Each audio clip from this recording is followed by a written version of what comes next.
श्रावणर झोंकेर पानी आइचु आमे घर बाहारी कलसी पानी भरी करी कांधे काबर बुही करी बाबा तुमर दर्शन पाए बार के हे भोले बाबा आइचु तुमर गुड़ी के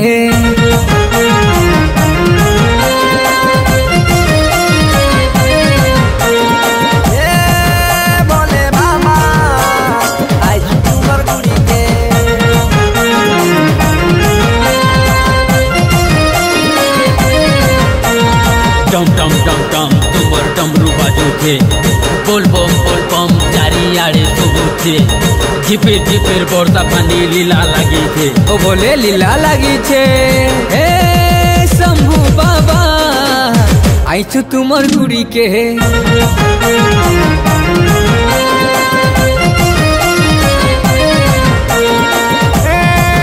भोले बाबा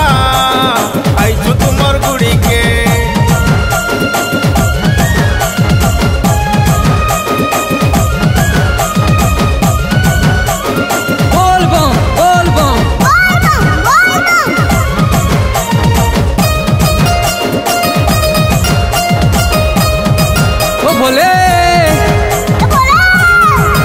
भोले बाबा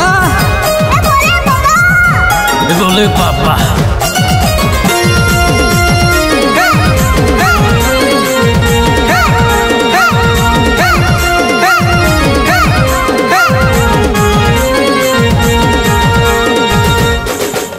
केते दिन टाकी थिलु आमे तो श्रावण के काबर बुही चाली चाली आए मु बोली तुमर पास के काबर बुही चाली चाली आए मु बोली तुमर पास के दूरा संगे तो चंपा फूल के चढ़े दे मु फूलर मालो जपी जपी तुमर नाके चढ़े दे मु फूलर मालो जपी जपी तुमर नाके हे भोले ओहो भोले जय हर हर महादेव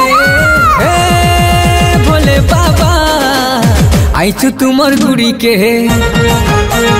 बोल बम हे भोले बाबा आइछु तुमर गुड़ी के पापा भोले पापा पापा भोले पापा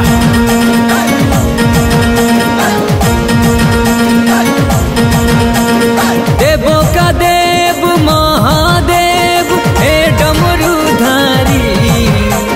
सुनो हो बाबा बिनती अमर हे संघारकारी पार्वती पति उमापति बाबा महेश्वर या करू छु तुमर हो बाबा तुम्हें जगत सारा हे नीलकंठ जटाधारी तुमर करुणा दियो ढाली हर हर महादेव संकट कर पारी हर हर महादेव संकट कर पारी बाबा कपिलेश्वर गलारे छापर हार दर्शन देई बाबा भक्त के कर उद्धार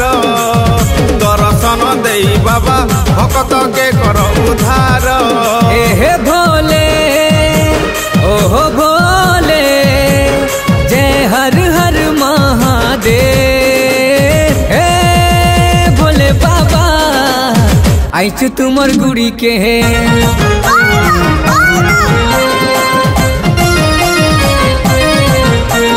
हे भोले बाबा